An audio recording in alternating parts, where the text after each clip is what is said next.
90,000 वोटों से आगे चल रहे हैं। तो इस वक्त की बड़ी जानकारी आपको बता रहे हैं। तो देखिए, यादव परिवार के तमाम लोग चुनावी मैदान में हैं और आजमगढ़ से अगर बात करें तो धर्मेंद्र यादव भी यहां पर बढ़त बनाए हुए हैं। 51,000 वोटों से वो आगे चल रहे हैं। तो कन्नौज से ये बड़ी जानकारी आपको बता रहे हैं। अखिलेश यादव 90,000 वोटों से आगे हैं। वहीं आजमगढ़ से धर्मेंद्र यादव आगे चल रहे हैं। मैनपुरी से डिंपल यादव। तो देखिए, जो यादव परिवार से जो चुनावी मैदान में प्रत्याशी हैं वो आगे चलते नजर आ रहे हैं। अखिलेश यादव 90,000 वोटों से बढ़त बनाए हुए हैं।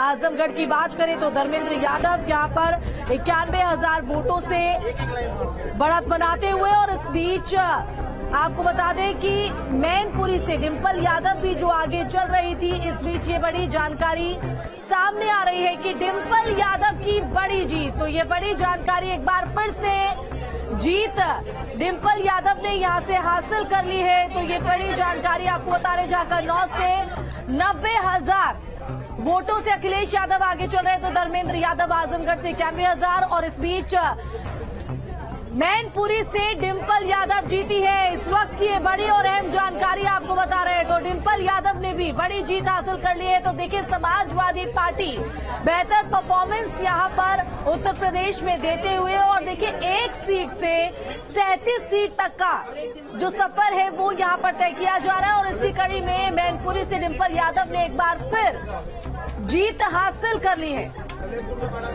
तो ये बड़ी जानकारी आपको बता रहे हैं।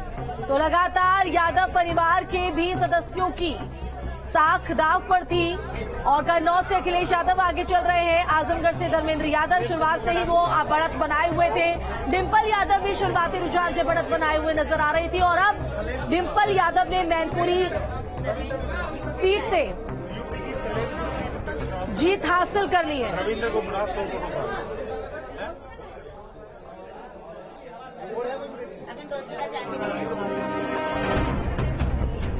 और चलिए, एक बार लगातार रुझानों से जुड़ी बड़ी हर खबर आपको दे रहे हैं, और इस बीच आपको एक बार फिर से स्टूडियो ले चलते हैं, जहां मेरी सहयोगी ऋतु तोमर हमारे साथ बनी हुई है, जो आगे चर्चा को बढ़ाएंगे। बिल्कुल, देखिए, बहुत बड़ी ये जानकारी। मैनपुरी से यहां डिंपल यादव जीत गई है, और वहीं हम बात करें आजमगढ़ की, कन्नौज की, तो धर्मेंद्र यादव भी और साथ ही अखिलेश यादव भी दोनों ही लगभग 90 और 91,000 वोटों से आगे चल रही हैं। सबसे बड़ी बात यह है कि बीजेपी की हमेशा से नजर रही है समाजवादी पार्टी के गढ़ पर कब्जा करने की, और अगर इसी तरह से परिणाम रहते हैं तो आजमगढ़ वो सीट होगी, कन्नौज वो सीट होगी जो कि बीजेपी के हाथों छिन जाएगी। और हम इन तीनों सीटों की बात करें तो बीजेपी की तरफ से बहुत बड़ी बड़ी रैलियां की गई हैं, लेकिन जो रुझान बता रही है उससे समझ में ये आ रहा है कि इस तस्वीर से बीजेपी कहीं ना कहीं इस सीट से अपनी जो सीट जीती हुई सीट थी उसको गवा सकती है। उमाकांत जी, मैं आपसे बात कर रही थी यहां पर, क्योंकि जिस तरीके से अभी आपने बताया कि ये जो दो लड़कों की जोड़ी है, जिस तरीके से पिछली बार के चुनावों में इस गठबंधन को नकार दिया गया था, लेकिन इस बार क्या ऐसा फैक्ट रहा है जो लोगों ने खुले दिल से एक्सेप्ट कर लिया? देखिए, उत्तर प्रदेश में भी भारतीय जनता पार्टी की सरकार है, केंद्र में भी सरकार है। उत्तर प्रदेश में 7.5 साल से है, और केंद्र में 10 साल से है।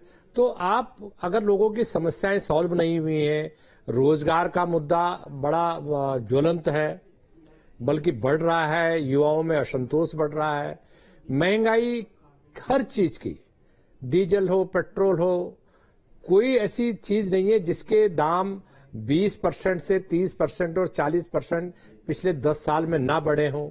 सरकार को पता है, और सरकार के जो रणनीतिकार पता है कि इसका मूल कारण, इसकी शुरुआत, पहली सीढ़ी होती है जब आप ईंधन के दाम बढ़ाते हैं, जब आप डीजल और पेट्रोल के दाम बढ़ाते हैं, और जो खाने पीने की जो चीजें होती हैं उनमें एकदम कास्टिगेटिंग इफेक्ट होता है, और वो सीधा जो दुकानदार होता है, शॉपकीपर होता है, वो 40 रुपए का अगर चीनी है, और अगर आपने 2 रुपए डीजल बढ़ा दिए तो वो कहता है तो 45 रुपए हो गया। तो अगर कॉमन मैन, जो गरीब आदमी है, मजदूर है, वो जाता है पूछने के लिए कि भाई आपने कैसे कर दिया, आपको पता नहीं है कि डीजल 5 रुपए बढ़ गया है या 2 रुपए बढ़ गया है, तो वो कहता है हाँ हाँ हाँ हाँ। लेकिन अगर डीजल 2 रुपए कम कर दिया तो वो दाम जो बढ़ा हुआ है दुकानदार ने, या जो होल्डर्स है या सप्लायर है, वो तो दाम कम नहीं करता। तो कॉमन मैन पर, जिसकी आमदनी नहीं बढ़ी, आमदनी वही है उसकी जो 2009 में थी, 2013 में थी, 2015 में थी। लेकिन जब वो अपने बजट में छोटा मजदूर, उसकी मजदूरी तो नहीं बढ़ी है, तो अपने बजट में उसके बच्चों के लिए अब जीएसटी ने सबसे ज्यादा लोगों को तबाह किया। जो खाने पीने की चीजें हैं, दूध से लेकर के कापी किताब से लेकर के कोई चीज है ऐसी है नहीं। इवन बीड़ी का बंडल 10 रुपए का आता है, उसमें 2 रुपए 80 पैसे जीएसटी है। तो जो मजदूर आदमी है, जो जिसकी कोई सैलरी नहीं है, कोई तनख्वाह नहीं है, बेरोजगार है, वो भी बीड़ी पीता है। अब उसको आप 300 रुपए उससे कमाते हैं, उससे 100 रुपए महीने कमा लेते हैं कम से कम, और उसको कहते हैं तेरे को फ्री राशन दे दिया हमने, तेरे परिवार को 5 रुपए। अब 5 रुपए का जो अनाज है तो वो 70 रुपए में 5 रुपए अनाज आ जाता है, लेकिन उससे आपने 100 रुपए कमा दिए। तो ये कॉमन मैन कोई चीजें समझती हैं, पूछती हैं। आप ये देखिए कि जिन जिन सीटों पर ये जो गरीब लोग हैं उन लोगों ने वोट दिया और वो सब राशन मिलता है उनको, लेकिन उन लोगों को समझ आ गया कि ये तो हमारी जेब से ये लूट हो रही है और हमारी जेब से आप कर रहे हैं और हमारी चीजों से। दूसरा ये कि जो बड़े बड़े जो औद्योगिक घराने हैं उनका कर्ज माफ करना, ये किसानों का कर्ज का मुद्दा था। समाजवादी पार्टी और कांग्रेस ने, अखिलेश यादव और राहुल गांधी ने उत्तर प्रदेश की जो रैलियां हुई उसमें प्रमुखता से ये मुद्दे उठाए कि बड़े बड़े औद्योगिक घराने के 16 लाख 1000 करोड़ रुपए आप माफ कर देते हैं, आपने किसान का माफ नहीं किया। युवकों को रोजगार का जो मुद्दा है, निजीकरण का जो मुद्दा है, निजीकरण आप पीएसयूज को आप बेच रहे हैं। बिल्कुल बुनियादी मुद्दे रहे हैं उमाकांत जी यहाँ पर, जो कहीं ना कहीं अपना असर दिखा रहे हैं। एक बार फिर से रुक करेंगे न्यूज रूम का, जहां से आशिमा हमारे साथ लगातार बनी हुई है और पल पल का अपडेट आप तक पहुंचा रही है। आशिमा।